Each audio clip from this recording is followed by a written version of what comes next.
برشلونة يبهدل ريال.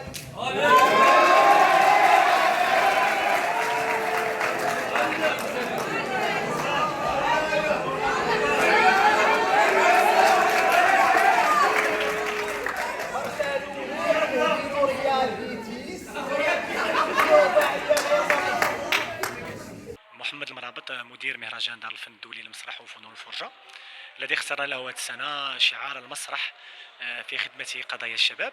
اليوم إن شاء الله احنا موجودين في دار الشباب القدس في حفل افتتاح المهرجان. المهرجان هذه السنة بشراكة مع جمعية مواطنين الشريع، مع المعهد الدنماركي لمناهضة التعذيب، وأيضا مع مجلس جماعة فاس، وأيضا مع مجلس مقاطعة المرينيين، وايضا مع المركز الثقافي نجوم المدينه، ومع المديريه الجهويه لقطاع الشباب بجهه فاس مكناس. برنامج غني ومتنوع بمعيه الشركاء، اخترنا فيه الكثير من المسرح، الكثير من الفرجه.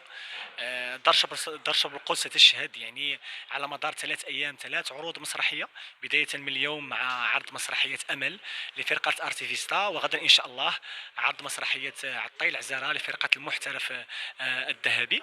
واخيرا في حفل الاختتام ستكون مسرحيه رائعه لممثلي مدينه فاس في المهرجان الوطني للمسرح، مسرحيه اساءه لفرقه نادي المرآة.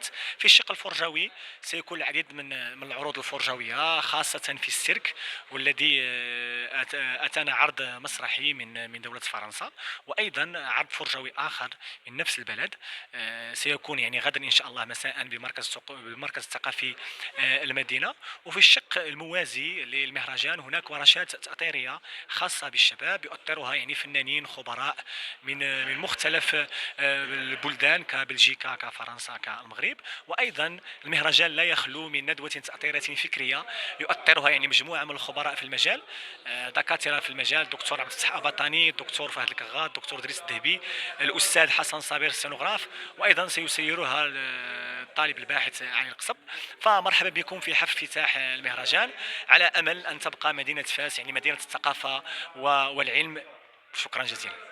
اليوم احنا في اطار فعاليات اللقاء الافتتاحي او افتتاح مهرجان دار الفن الدولي للمسرح وفنون الفرجه في نسخته السادسه، والمنظم من طرف جمعيه دار الفن. اليوم دوره هذه السنه تنظم في اطار شراكه مع جمعيه مواطنين الشارع ومع ديغنيتي اللي هي المعهد الدنماركي لمناهضه التعذيب.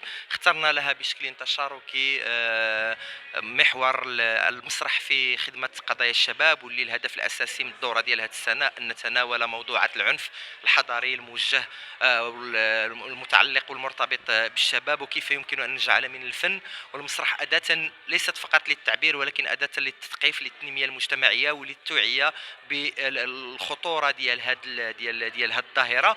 بطبيعه الحال ان نجعل من الركح المسرحي ومن الفضاءات المرتبطه بالتعبير فضاءات لتثمين الحوار، لتوطيد اليات التواصل والنقاش والتفاعل حول هكذا مواضيع، ولكن نجعل من المسرح اداه لايصال الرسائل ولتوجيه الراي العام وللحد من عدد من السلوكات السلبيه المحفوفه بالمخاطر وتحويلها لسلوكات ايجابيه مسؤوله. اذا على مدار 3 ايام غادي تكون هناك عروض ترتبط بهذه التيمه وبهذه الموضوعات، ستكون هناك دورات تكوينيه وورشات تفاعليه بطبيعه الحال، الى جانب عدد من اللقاءات ديال النقاش وديال الحوار حول كيف يمكن ان نجعل من الفن والمسرح آلية لكبح يعني منسوب العنف داخل مدينة فاس ولمواجهة هذا العنف.